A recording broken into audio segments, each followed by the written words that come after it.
Hi everyone, welcome back to Bhanusamy kitchen. நாம இன்னைக்கு இந்த விநாயகர் சதுர்த்திக்கு 10 நிமிஷத்துல செய்யக்கூடிய பிடி கொழுக்கட்டை எப்படி செய்யலாம் தாங்க பார்க்க. பேனும் கடாயும் எடுத்துக்கோங்க. இதுல 1.5 கப் அளவுக்கு தண்ணி சேர்த்துக்கோங்க. நான் மெஷர்மெண்ட் கப்பு தாங்க எடுத்திருக்கேன். நீங்க கிளாஸோ கிண்ணமோ எடுக்கிறீங்கன்னா 1.5 கப் அளவுக்கு தண்ணியை சேர்த்துட்டேன்.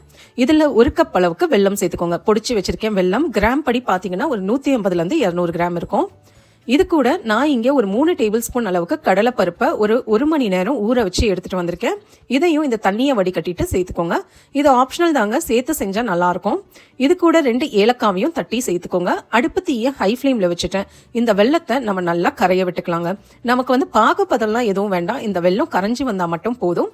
கடலைப்பருப்பு நீங்க சேர்க்கணும்னா சேர்த்துக்கோங்க, இல்லைன்னா விட்டுருங்க. இப்போ பார்த்தீங்கன்னா ஒரு 2-3 நிமிஷத்துல இந்த மாதிரி வெல்லம் ஃபுல்லா கரைஞ்சி ஒரு கொதி வந்திருக்கும். இந்த சமயத்துல ஒரு 1/4 கப் அளவுக்கு துருவின தேங்காவை சேர்த்துக்கோங்க. 1 டேபிள் ஸ்பூன் அளவுக்கு நெய் சேர்த்துக்கோங்க. இது ஒரு கொதி வந்ததுக்கு அப்புறம் இதுல கொஞ்சமா உப்பு சேர்க்கணுங்க. பாருங்க, ஒரு 2 சிட்டிகை தான் நான் சேர்த்திருக்கேன். நிறைய பேர் ஜாஸ்தி சேர்த்துருவீங்க, அந்த கொழுக்கட்டை உப்பாயிடும். அதனால கொஞ்சமா சேர்த்தாலே போதும்.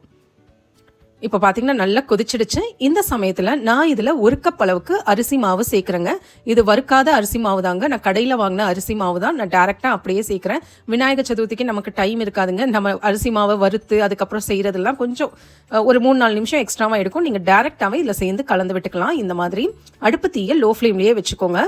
இது வறுக்காமல் செஞ்சாலும் செம்ம சாஃப்டாக வாயில் கரையிற மாதிரியே இருக்குங்க இந்த கொழுக்கட்டை. இந்த மாதிரி நல்லா திக்காயிடணுங்க. ஒரு 2 நிமிஷம் எடுக்கும். பக்கத்துலேயே நின்று இந்த மாதிரி கிண்டிக்கிட்டே இருங்க. பேன்லேருந்து ஒட்டாமல் வரணும். பாருங்க, இந்த அளவுக்கு ஒட்டாமல் வரும். அடுப்பை இப்போ நம்ம ஆஃப் பண்ணிட்டு இதில் 1 டேபிள் ஸ்பூன் அளவுக்கு மேலே நெய்யை தேய்ச்சிக்கோங்க. இது ஓரளவுக்கு ஆறட்டுங்க. ஆறின பிறகு பார்ப்போம். இப்போ பார்த்தீங்கன்னா இது ஓரளவுக்கு நல்லா ஆறிடுச்சு.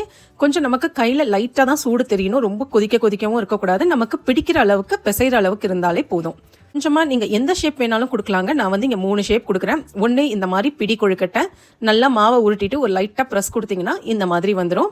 இது ஒரு ஷேப்பு. நெக்ஸ்ட்டு நம்ம நார்மலாக குலாப் ஜாமுனை உருட்டுற மாதிரி உருண்டைகளாக ஆக்கிக்கோங்க.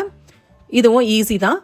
இந்த மாதிரியும் பண்ணிக்கலாம். இன்னொன்று ஜஸ்ட் ரவுண்ட் ஆக்கிட்டு நடுவில் இந்த தம்பை வச்சு நம்ம ஒரு இம்ப்ரெஷன் கொடுத்து விட்டோம்னா ஒரு தட்டை மாதிரி ஆயிடும். நம்ம தட்டைக்கு பண்ணுவோம் பார்த்தீங்களா, அந்த மாதிரி இந்த ஒரு இம்ப்ரெஷன் கொடுத்து விட்டுருங்க. ஸோ 3 ஷேப் நான் பண்ணியிருக்கேன். நீங்கள் எது வேணாலும் இதில் பண்ணிக்கலாங்க. ஸோ இதே மாதிரி எல்லாத்தையும் நம்ம பண்ணி எடுத்து வச்சுக்கலாம். இப்போ இட்லி தட்டில் கொஞ்சமாக நெய் தடவிக்கோங்க. நெய் தடவிட்டு இந்த நெய்யை நல்லா இந்த மாதிரி ஸ்ப்ரெட் பண்ணிக்கோங்க. இப்போ நம்ம எடுத்து வச்சிருந்த கொழுக்கட்டைகளை இதில் ஒன்று சேர்த்துக்கோங்க. இப்போ பார்த்தீங்கன்னா நான் எல்லா கொழுக்கட்டையும் பிடிச்சு ஒவ்வொரு ஷேப்பாக கொடுத்து வச்சிருக்கேன். இப்போ இட்லி பானையில் தண்ணி ஊற்றி தண்ணி நல்லா கொதிச்சதுக்கப்புறம் இந்த இட்லி தட்டை ஒன்றா வச்சிருங்க. கிட்டத்தட்ட இதில் பார்த்தீங்கன்னா எனக்கு 20-25 கிடைச்சது. லோ ஃப்ளேமில் வச்சுட்டு இதை 10 நிமிஷம் மட்டும் அப்படியே வைங்க. ரொம்ப வேக வைக்க வேண்டாம். 10 நிமிஷத்துக்கு அப்புறம்